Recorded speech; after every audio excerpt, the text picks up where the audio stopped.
మీ బాబాయ్ హత్యకు సంబంధించి ఎక్కువ ప్రచారం చేసింది తెలుగుదేశం పార్టీ. దాన్ని మీరు చాలా లైట్‌గా తీసుకున్నట్టున్నారు. ఎందుకంటే జగన్ గారి బాబాయ్ హత్యకు సంబంధించి మీరు కూడా చాలా మీ కోడిని మీరు కోసుకుంటే తప్పేంటని సిద్ధాంతం ఫలించలేదేమో. అదే నేననేది. అంటే ఇప్పుడు నేను గూడా ఏం చెప్పినానంటే, అవురా మా సినాయన్ని మేము చంపుకున్నాము.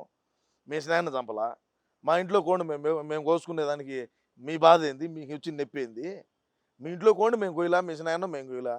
మా సినాయన్ని మేము కోసుకున్నాం, మా ఇంట్లో మనిషిని మేము చంపుకున్నాం, మేము కోసుకున్నాం మా కోడిని. మీకొచ్చిన బాధేందని నేను చెప్పినా. అది కూడా ఫలించలా. షర్మిల ఒక దిక్కు, తెలుగుదేశం ఒక దిక్కు, జనసేన ఒక దిక్కు, సునీతారెడ్డి ఒక దిక్కు, వాళ్ళ అమ్మ ఒక దిక్కు. అదే వివేకం సార్ వాళ్ళ భార్య. వీళ్ళందరూ ఏకమయ్యి కేవలం మా నాయనకి న్యాయం చేయాలంటే, న్యాయం జరగాలంటే జగన్మోహన్ రెడ్డి అనేవాడిని గద్దె దించాలనేది లక్ష్యంగా పెట్టుకొని ముందుకు పోయారు. యాడికన్నా పో నువ్వు, ఏ నియోజకవర్గంలోకైనా పో, ఏ రోడ్ షో అయినా చూడు, ఏడ 10 మంది కనపడినా కూడా బండి ఆపేది సినాయనకి న్యాయం చేయాలా, సినాయనకి న్యాయం చేయాలా.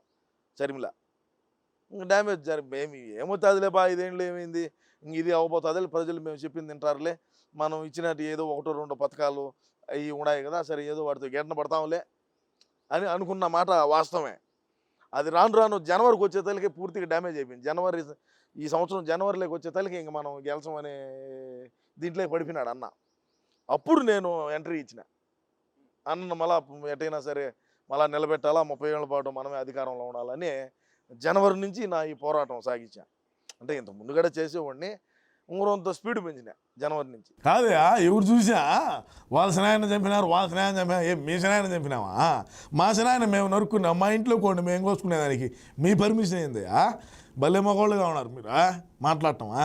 ప్రతి ఒక్కడు సినాయన కేసు ఏమైంది, మేనిఫెస్టో గురించి మాట్లాడండి రా స్వామి అంటే సినాయన్ని ఎవరు చంపినారంటే, ఏం మీ సినాయన వేసిందా?